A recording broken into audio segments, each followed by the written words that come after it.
Schrödinger's cat. Schrödinger's cat is a thought experiment created by the Austrian physicist and biologist Erwin Schrödinger in 1935.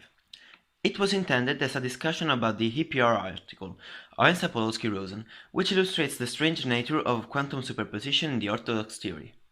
But what's superposition? Quantum superposition is a fundamental principle of quantum mechanics, in which a quantum system, such as an atom or a photon, can exist as a combination of multiple states, corresponding to different possible outcomes.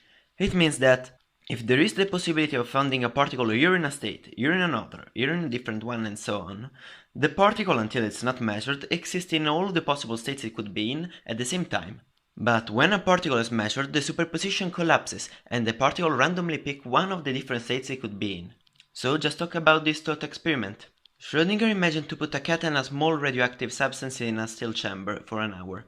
This small radioactive substance has the 50% of probability of letting decay an atom in the next hour, and the other 50 of remaining exactly the same. For the superposition principle, the atom of the substance is both decayed and not decayed at the same time.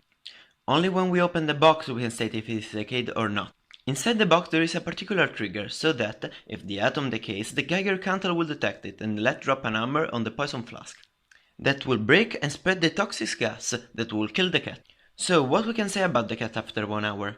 Normally we would say that the cat is alive or dead. But the state of the cat is dependent on an atom which is in superposition, so the cat will find itself in a superposition state too. Thus it's both dead and alive at the same time, until we measure its state. But a cat can be at the same time both dead and alive, that's what common sense tells us, and that's what Schrödinger thought too.